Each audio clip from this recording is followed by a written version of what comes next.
নাফরমানের কবর রাইখা যখন ফেরেশতা চলে যাবে, কবর ডান পাশের মাটি তারে একটা চাপ দিবে বাম দিকে, বাম দিকের মাটি এক ডান দিকে।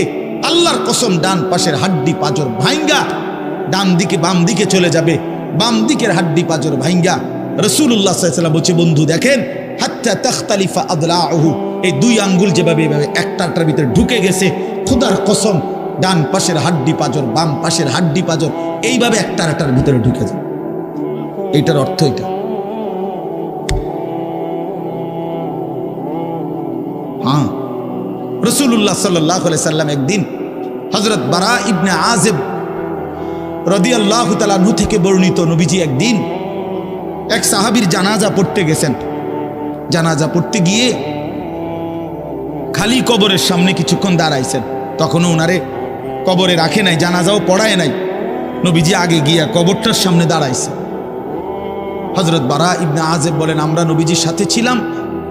আল্লাহর নবী সাল্লাল্লাহু আলাইহি সাল্লাম কবরের খালি এই কবরে দেখা অঝরে কাঁদতে শুরু করছে। আমরা সবাই সাহাবীরা নবীজির সাথে কাঁদতে শুরু করলাম। অনেকক্ষণ কাইদা নবীজি চোখের পানি মুইছা আজীব কথা বলছে নবী। রাসূলুল্লাহ সাল্লাল্লাহু আলাইহি সাল্লাম সাহাবীদেরকে লক্ষ্য করে বলছে, ইয়া ইখওয়ানি লিমিসলি হাদা ফাআইদ্দু, আমার বন্ধুরা, আমার সাথীরা, এই কবরে যাওয়ার জন্য তোমরাও রেডি হও। ফাআইদ্দু, তোমরাও প্রস্তুতি নাও। অচিরেই তুমি আমি সবাই এই কবরেই পৌঁছে যাইতে হবে। রাসূলুল্লাহ সাল্লাল্লাহু আলাইহি সাল্লাম বলছে, প্রিয় বন্ধু আমার, জওয়ান সাথী আমার, সামান্য এই কয়েকটি জওয়ানি নষ্ট না করা, নষ্ট না করা, কোনোভাবেই নষ্ট না করা। তো এই জন্য বললাম, এই সূরা মুলক এটা আল্লাহ তাআলা অত্যন্ত ফজিলতপূর্ণ একটি সূরা। রাসূলুল্লাহ সাল্লাল্লাহু আলাইহি সাল্লাম বলছেন, এটা কবরের আযাব থেকে রক্ষা করবে। এই সূরা নিয়মিত তাফসীরের মধ্যে আমি নিজে পড়ছি, তাফসীরে কুরতুবীতে আছে। আল্লাহর নবী সাল্লাল্লাহু আলাইহি সাল্লাম বলেন, লাওয়াদিত্তু, নবীজি বলেন, আমার দিলের আশা, আমার দিলের তামান্না, আমার উম্মতের প্রতিটা মুমিন তার কলিজার ভিতরে, তার জবানে এই সূরা মুলক থাকুক, সূরা মুলক থাকুক। অর্থাৎ রাসূলুল্লাহ সাল্লাল্লাহু আলাইহি সাল্লাম বলতেন, আমার প্রতিটা মুমিন বান্দা উম্মত যেন এই সূরা মুলক তেলাওয়াত করে, যেন কবরের আযাব থেকে রক্ষা পায়। নবীজি 5 ওয়াক্ত নামাজের পরে, আল্লাহর কসম ভাই, এখানে অনেক ওলামায়ে কেরাম আছে, আপনি জিজ্ঞাসা করুন, নবীজি 5 ওয়াক্ত নামাজের পরে, সরদারে দু আলম নবীর তো কোনো গুনাহ নাই, তিনি নিষ্পাপ, তিনি তো জান্নাত উদ্বোধন করবেন। আনা আউয়ালু মান ইয়াকরাউ বাবাল জান্নাহ, নবী বলছে, আমি সেই মুহাম্মদ যে প্রথম জান্নাতের দরজা আমি নাড়ব, জান্নাতের কড়া নাড়ব আমি মুহাম্মদ। ভিতর থেকে ফেরেশতা বলবে, আপনি কে? আমি বলবো মুহাম্মদ। ফেরেশতা বলবে, আনতাজিরু লাক, আমি তো আপনার অপেক্ষাই করছিলাম, আপনি আসবেন বলেই তো অপেক্ষায় ছিলাম, আপনি উদ্বোধন করে দিলেই তো বাকিরা ঢুকবে। তো সেই নবী যিনি জান্নাত উদ্বোধন করবেন, তিনি 5 ওয়াক্ত নামাজের পরে ভাইয়া প্রতিদিন তিনি যেই কথাটা দোয়া করতেন, এর মধ্যে একটা দোয়া এটা, আল্লাহুম্মা ইন্নী আউযু বিকা মিন আযাবিল কবর ওয়া মিন ফিতনাতিল কবর ওয়া মিন ফিতনাতিল মাসীহিদ দাজ্জাল ওয়া মিন ফিতনাতিল মাহইয়া ওয়াল মামাত। আল্লাহ, আমি কবরের আযাব থেকে পানাহ চাই। নবীজি নিজে বলতেন, নবীজি নিজে বলতেন। প্রিয় ভাই, বাবা আমার, চলেন সবাই নিয়ত করি, নিজেকে গুনাহ থেকে বাঁচানো দরকার, নিজের আল্লাহর নাফরমানি থেকে বাঁচানো দরকার। আল্লাহ তাআলা বলেন, ইন্নাল্লাযীনা ইয়াখশাউনা রাব্বাহুম বিল গায়ব, আমি আল্লাহকে না দেখে, আমার কথাগুলো আখিরাত সম্পর্কিত, এগুলোকে না দেখে যারা আমি আল্লাহকে ভয় করে, আখিরাতকে ভয় করে, জাহান্নামকে ভয় করে, কবরকে ভয় করে, আল্লাহ বলেন, তাফসীরের মধ্যে লিখছে, ভয় করে মানে হলো গুনাহ বর্জন করে। কোন ব্যক্তি আল্লাহকে ভয় করে, খোদার কসম এই কথার অর্থ হলো গুনাহ ছেড়ে দেয়। যে গুনাহ ছেড়ে দেয় সে আল্লাহকে ভয় করে, যে আল্লাহকে ভয় করে সে গুনাহ ছেড়ে দেয়। কোনো নাফরমান আল্লাহকে ভয় করে না, আল্লাহকে ভয় করলে গুনাহ করতে পারে না। বুঝেন নাই বাংলা কথাটা? এটা কাগজের এই পিঠ ও পিঠ, কাগজের এই পিঠ ওই পিঠ। এই পিঠে যদি লেখা আছে আল্লাহর ভয়, তো ওই পিঠে লেখা থাকবে গুনাহ বর্জন। যে গুনাহ ছেড়ে দেয় সে অটোমেটিকলি আল্লাহকে ভয় করে, যে আল্লাহকে ভয় করে সে গুনাহ বর্জন করে। এই জন্য তাকওয়ার অর্থ আল্লাহর ভয়, এটার প্রথম অর্থ হইল গুনাহ বর্জন। মান খাশিয়ার রহমান, আল্লাহকে ভয়, এটার প্রথম অর্থ গুনাহ বর্জন, গুনাহ বর্জন।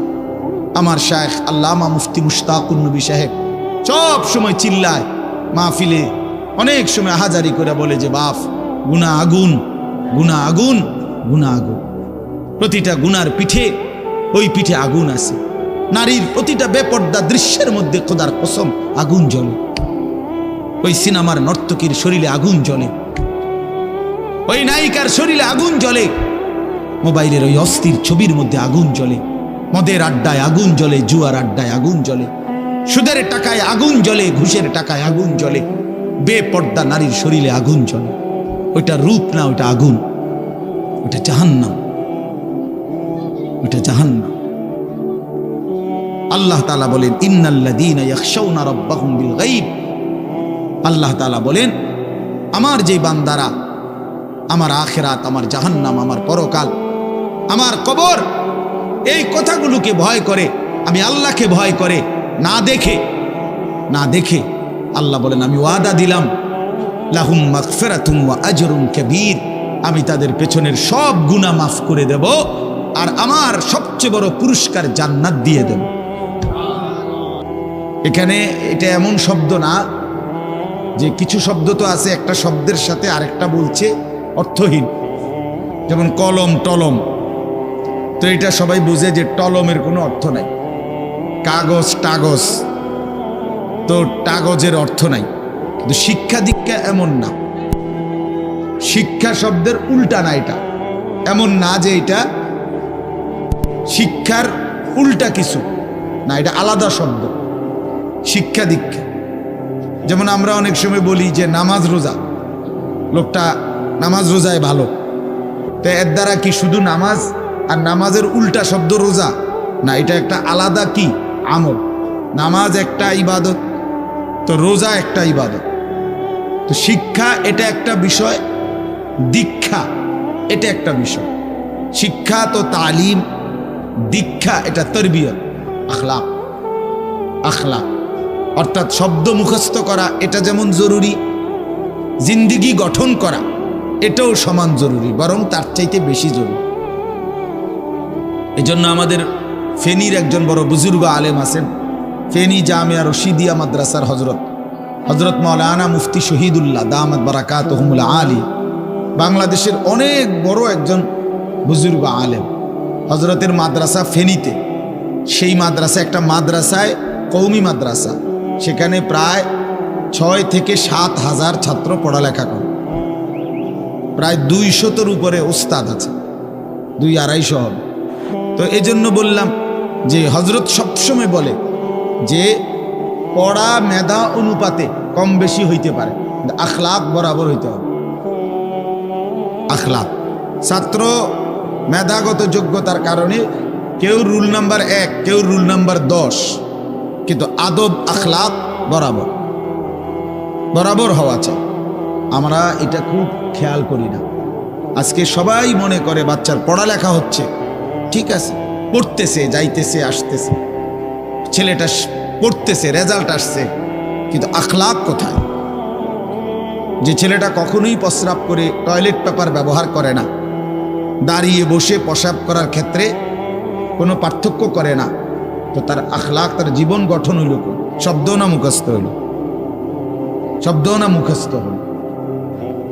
যে ছেলেটা তার মোবাইলের মধ্যে রাত দিন নাচ গান ছবি জিনা ব্যভিচারের দৃশ্য অথবা শুধু শুধু অনর্থক মোবাইলটা টিপল, তো পড়া তো মুখস্থ করলো, কিন্তু আখলাক কই হইল? আখলাক কই হইল? 3 বছরের বাচ্চার হাতে মোবাইল দিয়ে দিছে, 2 বছরের বাচ্চার হাতে অভিভাবক মোবাইল দিয়ে দিছে, মানে খামখেয়ালির এক জিন্দিগি। এক সন্তান গঠন কিভাবে করতে হয় মুসলমান তাও জানেন, তাও জানেন। বাচ্চাকে টেলিভিশনের হাতে তুলে দিছে, টেলিভিশন দেখে দেখে শেখো। বাচ্চাতে সমবয়সীদের হাতে তুলে দিছে যে সমবয়সী বন্ধুদের সাথে আড্ডা দিতে দিতে যা শেখো শেখো। এটা কখনোই কি না, নিয়ম না। রাসূলুল্লাহ সাল্লাল্লাহু আলাইহি ওয়াসাল্লাম বলছেন, কুল্লু মাউলুদিন ইউলাদু আলাল ফিতরা, প্রত্যেকটি মানব সন্তান আল্লাহকে মানার শতভাগ যোগ্যতা নিয়ে পৃথিবীতে ভূমিষ্ঠ হয়। কোরআন শরীফে আল্লাহ তাআলা বলছেন, ফিতরাতাল্লাহিল্লাতী ফাতারান নাসা আলাইহা, কোরআনের আয়াত। আল্লাহ তাআলা বলেন, দিন মানার পুরা যোগ্যতা দিয়েই আমি আল্লাহ মানুষকে সৃষ্টি করেছি। আল্লাহ তাআলা এমন একটি হুকুম করে নাই, এমন একটা বিষয় নিষেধ করে নাই যা পালন করার যোগ্যতা কিংবা বর্জন করার যোগ্যতা আল্লাহর বান্দার শরীরের মধ্যে নাই, এমন কোনো বিধান নেই। আমার মধ্যে রুকু করার যোগ্যতাই নাই, অথচ আমারে রুকু করতে বলছে, অথচ আমার কোমর বাঁকা হয় না, বিষয়টা এমন না। আমি সেজদাই দিতে পারি না, আমার হাঁটুও বাঁকা হয় না, কনুইও বাঁকা হয় না, কোমরও বাঁকা হয় না, অথচ আল্লাহ আমারে বললেন সেজদা দিতে। বিষয়টা কি এমন? কথা বুঝছেননি আমার কথাটা? আমারে বানাইলেন তাল গাছ, আমারে বলতেছেন সেজদা দিতে। এইটা বললে না জুলুম হইত, এটা বললে না জুলুম হইত। কিন্তু আল্লাহ তাআলা যতগুলো হুকুম করেছেন, যতগুলো নিষেধ করেছেন, প্রতিটা হুকুম পালন করা, প্রতিটা নিষেধ বর্জন করার 100 যোগ্যতা আল্লাহ তাআলা বান্দার শরীরের মধ্যে দিয়েছে। কোরআনুল কারীমের মধ্যে আছে, আল্লাহ তাআলা বলেন, বান্দা আমি তোমাকে বানিয়েছি নাবতালিহি, পরীক্ষা করার জন্য, আর পরীক্ষায় উত্তীর্ণ করার উপযোগী। ফাজআলনাহু সামিআন বাসীরা, আমি আল্লাহই তোমাকে শুনবার জন্য কান দিয়েছি, দেখবার জন্য চোখ দিয়েছি। তাফসীরের মধ্যে লিখছে, অর্থ হইল আমাকে মানবার পুরা যোগ্যতা সম্পূর্ণ শরীর দিয়েছি। ওযু, গোসল, নামাজ, রোজা, হালাল হারাম, পাক নাফাক সব কিছু বান্দা পালন করতে পারবে এমন যোগ্যতা দিয়ে তারে মানুষ বানাইছে। মানুষ হইবার পরে, মুসলমান হওয়ার পরে কেউ যদি বলে আল্লাহর এই হুকুম পালন করা আমার পক্ষে সম্ভব না, তাহলে এটা হইতে পারে তুমি ছাগল, মানুষ না। তুমি গরু ছাগল ছাড়া আর কিছু না, তুমি মূলত হাইওয়ান। ইনসান হইলে পারতা, তুমি যদি মানুষ হইতা তো ঠিকই পারতা, তুমি যদি মানুষ হইতা তো পারতা। মূলত তুমি নিজের মানুষ এই পরিচয় ভুলে গেছো। তো এই জন্য বাপ আল্লাহর নবী সাল্লাল্লাহু আলাইহি সাল্লাম বলেন, ফাআবাওয়াহু ইউহাব্বিদানিহি আও ইউনাসসিরানিহি আও ইউমাজ্জিসানিহি, মা বাপ সন্তানকে ইহুদি বানিয়ে দেয়, অথবা খ্রিস্টান বানিয়ে দেয়, অথবা অগ্নি পূজক বানিয়ে দেয়। সরাসরি হাদিস, বাবা মা নষ্ট করে দেয় সন্তান। রাসূলুল্লাহ সাল্লাল্লাহু আলাইহি সাল্লাম বলছে, বাবা মা 3 বছরের বাচ্চাটা ছোট্টবেলা থেকেই ঘরে টেলিভিশন দেখে, রঙিন সিনেমা দেখে, নাটক সিনেমা দেখে, তারে এটা শিখাইবার ক্ষেত্রে কে ব্যবস্থা করে দিবে? তার মা বাপ। এ তো 3 বছরের বাচ্চা বাজার থেকে কিনে আনে নাই, টেলিভিশনে এত বড় এটা তো বাচ্চাটা আনে নাই, এটা তো তার অভিভাবক আছে।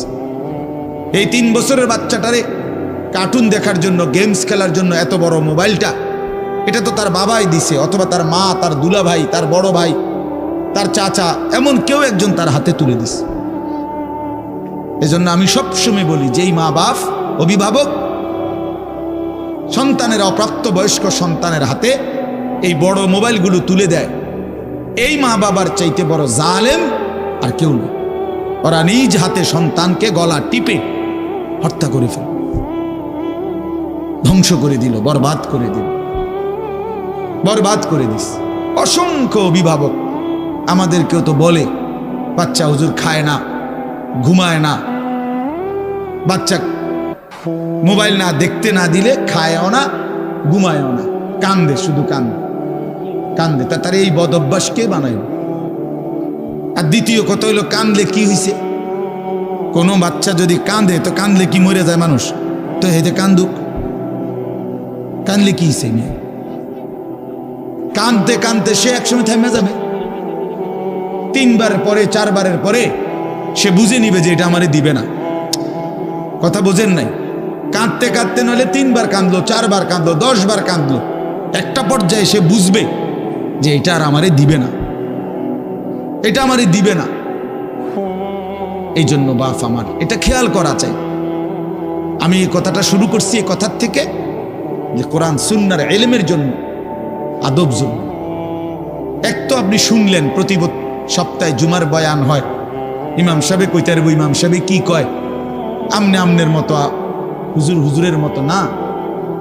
এই শুধু এতটুকুর জন্য আসা যাওয়া, আল্লাহর কথা শোনা, যে কি শুনলাম কিছুই বুঝলাম না, নিজের জন্য কিছুই গ্রহণ করলাম না, এটা ইনসাফ না। আল্লাহর কোরআন জিন্দেগি বদলাবার জন্য, আমাদের জীবনের পরিবর্তনের জন্য আসছে, পরিবর্তনের জন্য।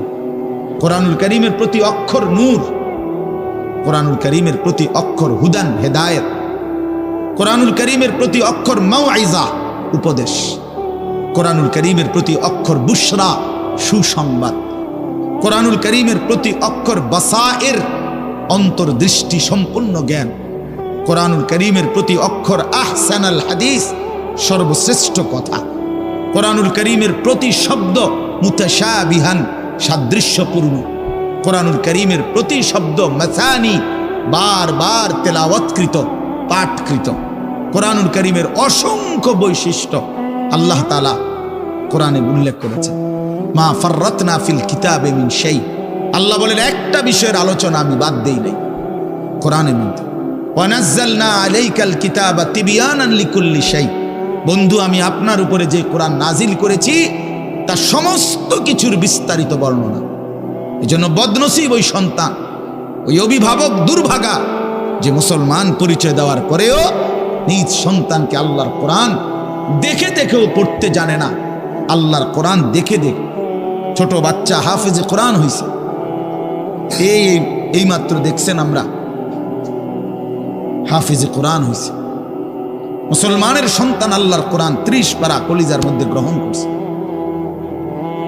আর কি পরিমাণ দুর্ভাগা মুসলমান, আল্লাহর দেওয়া চোখ, আল্লাহর দেওয়া জিহ্বা।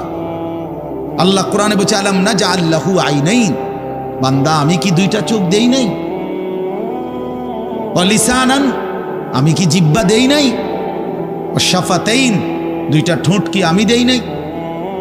হাসরের ময়দানে আল্লাহ তাআলা জিজ্ঞেস করবে বান্দা আমার দেওয়া 2টা চোখ, আমার দেওয়ার জিহ্বা, আমার দেওয়া ঠোঁট, এত লক্ষ কথা বললা, এত কিছু দেখলা, এত শব্দ উচ্চারণ করলা, পৃথিবীর কত লক্ষ কথা তুমি জীবনে বললা, অথচ আমার কালাম সর্বশ্রেষ্ঠ আসমানি কিতাব মালিকের এই কোরআন, এটা একটু দেখে দেখেও পড়তে পারো না, এর চাইতে বড় বদনসিব আর কে হইতে পারে? এজন্য আমি পরিষ্কার বলি সব সময়, আল্লাহর কোরআন যেই মুসলমান দেখে দেখেও শুদ্ধ পড়তে পারে না, আমার দৃষ্টিতে ওই লোকটা বোবা। আপনি বোবা, মূলত দোস্ত তুমি বোবা। বাকি কথাগুলো না বললেও চলতো, বাকি কথাগুলো না বললেও চলতো, এই পৃথিবী ভোগ করা যেত। বোবা মানুষ যারা, তারা কথা না বলতে পারলেও ভাতও খাইতে পারে, ঘুমও যাইতে পারে, পেশাব পায়খানাও করে, বিয়েও করে, বোবা মানুষের বাচ্চা কাচ্চাও হয়। এরকম দেখছেননি কখনো? না, কথা বলেন না কেন? তাহলে বোবায়ও তো পৃথিবী ভোগ করে। তাইলে বোঝা গেল দুনিয়ার এই ভাত মাছ বিয়া বউ, দুনিয়ার এই যৌন চাহিদা পূরণ আর পেশাব পায়খানার ঘুম, এটুকুর জন্য কথা না বললেও চলতো, অন্ধ হইলেও চলতো, অন্ধ হইলেও চলতো, চোখে না দেখলেও কত মানুষ পৃথিবী ভোগ করতেছে। তাহলে যে জবান আল্লাহর দেওয়া, যে চোখ আল্লাহর দেওয়া, সেই মালিকের কালাম দেখে দেখেও পড়তে পারলাম না। 16 বছর বাচ্চাটা পড়লো, অথবা আপনি পড়াইলেন, একবারও ভাবলেন না হায় আমার সন্তানকে আমি কি পড়াইলাম? একবারও মনে করলেন না বাফেরই কি হইল, সন্তানের বা কি হলো? হায় মুসলমান, বাফও তো ছিল মুসলমান, ছেলেটাও তো মুসলমান। না বাফের একবার মনে পড়লো, না ছেলের একবার মনে পড়লো, না মায়ের একবার মনে পড়লো, না ছেলেটার একবার মনে পড়লো যে আমার মালিকের কোরআন পড়তে পারি না। পৃথিবীর কত পড়া, দরকারি বেদরকারি মিলাইয়া পৃথিবীর বাকি সমস্ত পড়ালেখার মধ্যে প্রয়োজনীয় অপ্রয়োজনীয় কথার মিশ্রণ। কিছু কথা দরকারি আছে, কিছু কথা বেদরকারি আছে। সমস্ত বাংলা বইয়ের মধ্যে দরকারি কথাও আছে, বেদরকারি কথাও আছে। ইংরেজি বইয়ের মধ্যে দরকারি কথাও আছে, বেদরকারি কথাও আছে। কথা বলেন, হ্যাঁ? রোদ হচ্ছে, বৃষ্টি হচ্ছে, খেকশিয়ালের বিয়ে হচ্ছে, এটা কোনো দরকারি কথা হলো? এটা কিছু শিখার কিছু? এটা